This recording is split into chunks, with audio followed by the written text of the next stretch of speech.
Hello, everyone. Happy New Year. I am so glad to be back here today to give you some more tips from my 2-minute emergencies.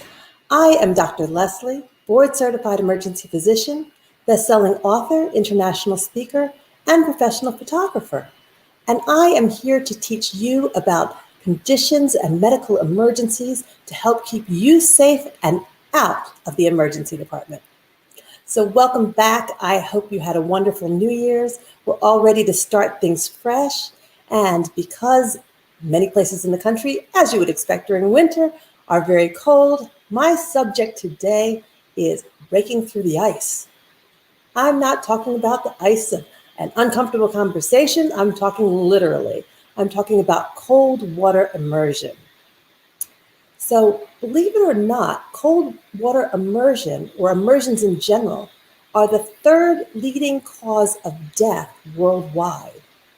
Now my statistics are a little bit old because I couldn't find anything current, but last ones I found was 2012. And at that time, 372,000 deaths each year were due to immersions.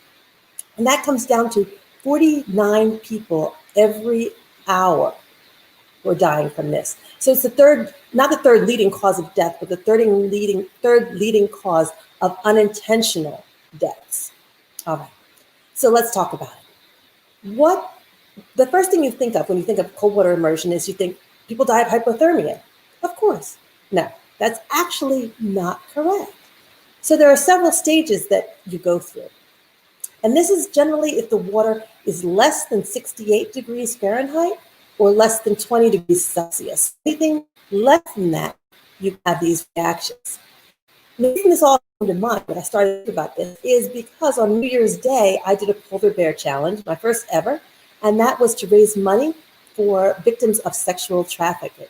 So all this came to mind, and I think it's a really important topic given the amount of people that die from this each year. So what happens in this? Number one, the first thing that happens when your body hits the cold, your automatic response is a gasp reflex. Nothing you can control. As I said, it's automatic. Well, you can imagine if that's the first thing that happens and you're underwater when this happens, you're going to aspirate water. Water is going to get into your lungs. And that, not the cold itself, as in freezing to death, is what kills most people. So if you go into the water, you gasp, your head's underwater, you bring all this in, you're more likely to drown. So the number one thing never to do if you're in this situation, if you're doing a polar bear plunge for a good cause or anything else, you never want to dive into cold water. Hopefully you don't have to do it anyway, but you don't want to dive. That's the number one phase. And that is what kills people generally within the first minute. Once you hit that cold water, if you can actually relax, you're more likely to survive. That cold water response causes the hyperventilation, causes your heart rate to go up, causes your blood pressure to go up. If you get through that, you have a much greater chance of living, and that only lasts for about 1 minute to 2 minutes. The next stage that you can have is called cold incapacitation, and that lasts anywhere from 10 to 15 minutes. And during that, your body systems start to slow down. You get slower and slower. You have difficulty swimming. You have difficulty with coordination. And if this happens in the middle of a lake, you know there's a definite problem. So you still want to relax, but I'll tell you a few tips in just a few minutes about what you can do when you get in that situation. The third thing that happens is the hypothermia. And that's basically 30 to 60 minutes into this episode. With that, your core temperature is dropping. And as your core temperature drops, that is the definition of hypothermia. Not the fact that your skin's cold, it's that core temperature. So as that drops, our body's pH balance changes, that starts to drop. Our oxygenation drops because you're breathing slower. And as that happens, you start to experience cardiac arrhythmias. The number one cardiac arrhythmia that happens is something called ventricular fibrillation. So what that basically is instead of the heart giving its full beat like this, it goes like this.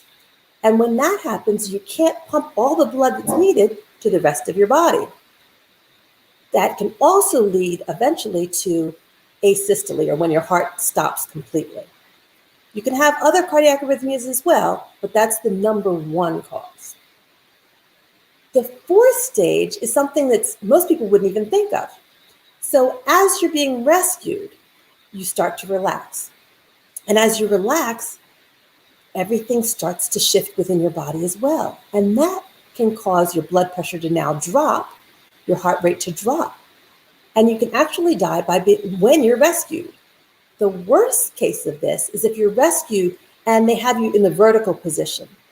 Because as all that happens, the blood starts to pool towards your legs. You're not getting sufficient blood and therefore oxygenation to your heart. And that can also cause those cardiac arrhythmias that I was talking about. So if you're being removed from water, or if you're a rescuer, you want to make sure that you keep the victim in as vertical a position as possible. The other things are, as I said, your body core temperature can continue to drop even after you're out of the water. Once this happens, that can take up to 24 hours before you are stabilized. Another thing that can be a problem when you're being rescued, people tend to think, oh, let's warm them up, let's rub them and shake them and get things going.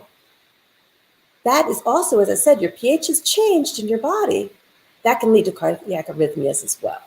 So there's a lot of things to be careful of. So as I said, number one, never dive into cold water. If you're going to go in, cannonball, feet first, however you want to look at it. Now I mentioned cannonball for a reason. If you are out in the water and you don't think you can get to shore or to safety within 10 minutes, you don't want to try to swim. Believe it or not. The best thing for you to do is, obviously, if you can call for help, but you want to, in the meantime, you want to float. You do not want to tread water because that takes a lot of energy. You want to make sure that your head stays above water, obviously, and you want to assume a cannonball position. So in other words, you want to bring your legs up by flexing them as much as you can, and you want to wrap your arms around your legs. And that's to hold in as much of your body temperature as you can. If you are able to float, you can actually survive for an hour longer until rescue arrives. So very important things. Hi, Joy. Thank you so much for joining me. I hope this is providing good information. We are here in Texas, so we don't have this problem as often because generally speaking, our lakes or ponds don't ice up enough that you'd be able to skate or anything like that on that anyway. But you want to do your best if you are in this situation and not become one of those statistics. So, hope this helped you. Thank you for joining me once again. I am Dr. Leslie Sharp, board-certified emergency physician, best-selling author, international speaker, and professional photographer. And if you want to learn more about how you can find me, I'm going to give you the best way to reach me, which is my website, www.drlesliesharp.com. And if you press that link for Contact Me, just send me a quick message and I'd be happy to help you in any way possible, especially for speaking engagements. Please have a blessed, happy, and healthy new year and stay out of my emergency department. Take care for now. I will see you again on Thursday with another 2-minute emergency.